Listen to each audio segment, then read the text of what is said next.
Namaste Madam classes. Today's topic is carbon and its compound. Ma'am, why is carbon so different and versatile? Good question. Carbon is very different and versatile. इसीलिए तो बेटा इसका पूरा chapter रखा गया है 10th में. अब सबसे पहले हम डिस्कस करते हैं क्यों ये डिफरेंट है. आप लोगों ने मोस्टली देखा होगा, अगर कोई बच्चा है या आपके पास भी, ह्यूमन बीइंग के पास कितने हाथ होते हैं? मैक्सिमम 2 हाथ, आपको पता है. तो मैं अगर एक हाथ में चाहूँ तो मैं आइसक्रीम होल्ड कर सकती हूँ, दूसरे हाथ में मैं बैग भी पकड़ सकती हूँ और कुछ और भी होल्ड कर सकती हूँ. बट बेटा पता है आपको कार्बन कैसा होता है? कार्बन अगर हम बनाए, थोड़ा सा हंसा भी देते हैं, कार्बन के पास 4 हाथ हैं. तो सोचिए 4 हाथ वाला फायदे में या 2 हाथ वाला?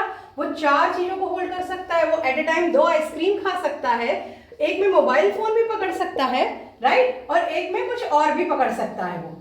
तो इस तरह से कार्बन के पास 4 हाथ हैं और नॉर्मल इनके पास 2-3 अलग अलग हो सकते हैं. But carbon is so different because it has 4 hand. तो अब ये हमने पढ़ा नॉर्मल लैंग्वेज में, अब हम पढ़ेंगे केमिस्ट्री की लैंग्वेज में. तो आइए अब इसे समझते हैं हम केमिस्ट्री की लैंग्वेज में कि कार्बन क्या है, कार्बन क्यों डिफरेंट है. Carbon is a non metal and carbon की वैलेंसी है 4, राइट बेटा. तो कार्बन जो है वो आयोनिक बॉन्ड फॉर्म नहीं करता है, कार्बन कोवेलेंट बॉन्ड फॉर्म करता है. तो इसको हम ऐसे समझ सकते हैं कि कार्बन का एटॉमिक नंबर है 6 और इसको अगर हम बोहर्स के रूल्स के अकॉर्डिंग इसका इलेक्ट्रॉनिक कॉन्फ़िगरेशन निकालें तो होता है 2 और 4. अब इसको समझने के लिए आ जाइए यहाँ पे.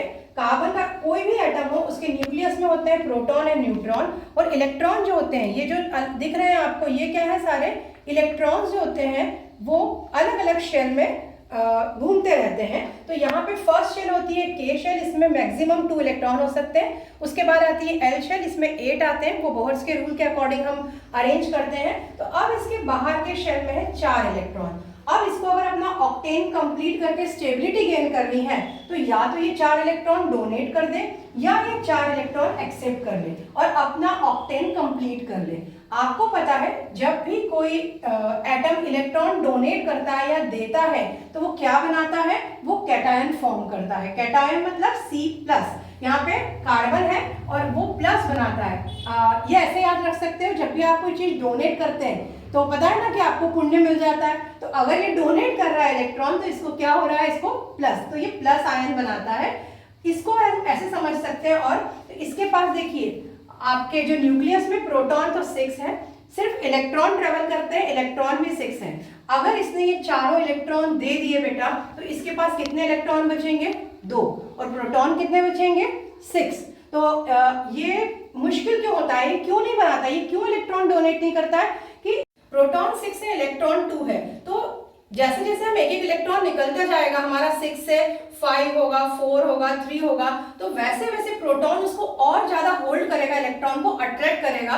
तो इसको बहुत ज्यादा एनर्जी हमें लगेगी इसको इससे डिटेच करने के लिए. इसलिए कार्बन कैटायन नहीं बनाता है, इलेक्ट्रॉन डोनेट नहीं करता है. तब आप कहेंगे फिर ये शायद इलेक्ट्रॉन ले लेता होगा, पर ये इलेक्ट्रॉन लेता है क्या? एक्चुअली नहीं लेता. अभी सेम है, 4 उसके पास इलेक्ट्रॉन है आउटर मोस्ट शेल में. अब ये अगर इलेक्ट्रॉन लेता है 4 टू कंप्लीट इट्स ऑक्टेन तो क्या होगा? एनायन बनाएगा. ये 4 इलेक्ट्रॉन लेगा तो ये -4 होगा. अब इसके पास प्रोटॉन तो 6 है, प्रोटॉन नंबर हमेशा फिक्स होते हैं. इलेक्ट्रॉन पहले 6 है और अगर ये 4 इलेक्ट्रॉन और लेता है तो अब उसके पास हो जाएंगे total 10 electron. 6 proton can not hold 10 electron, बहुत मुश्किल हो जाता है. इसीलिए कार्बन कैटायन और एनायन नहीं बनाता है. कार्बन क्या करता है? कोवेलेंट बॉन्ड फॉर्म करता है. कोवेलेंट बॉन्ड फॉर्म करता है मतलब क्या करेगा? आइए यहाँ पे देखते हैं. नहीं तो आइए हम समझते हैं कार्बन की टेट्रावैलेंसी को. कार्बन होता है बेटा, उसमें होते हैं आपके 4 वैलेंसीज हैं. तो वो चारों साइड में अलग अलग एलिमेंट्स को भी जोड़ सकता है कंपाउंड बनाने के लिए, या सेम एलिमेंट्स को भी जोड़ सकता है. तो इसे अब हम बोर्ड पे समझते हैं. तो अभी हमने देखा एटॉमिक नंबर है कार्बन के 2 और 4, 6 है और उसका इलेक्ट्रॉनिक कॉन्फ़िगरेशन है 2 और 4. ये आयनिक बॉन्ड नहीं बनाते, ये सिर्फ कोवेलेंट बॉन्ड बनाते हैं. और किस तरह से ये अपने 4 इलेक्ट्रॉन को शेयर करते हैं? मैंने अभी कहा ये शेयर करते हैं ना, ये डोनेट करते हैं ना एक्सेप्ट करते हैं. अभी आपको भी मैंने बताया कार्बन के आउटर मोस्ट शेल में होते हैं 4 इलेक्ट्रॉन. अब ये शेयर करके कैसे कोवेलेंट बॉन्ड बनाएंगे? फॉर एग्जाम्पल ये हाइड्रोजन है, हाइड्रोजन के पास आपको पता है कि कितने होते हैं, एक एक इलेक्ट्रॉन होते हैं। अब ये इस तरह से क्या करेगा कार्बन, इसके चारों इलेक्ट्रॉन को ले लेगा। तो अब देखिए इसके पास हाइड्रोजन के 4 और कार्बन के 4, इसका ऑक्टेन कंप्लीट हो गया।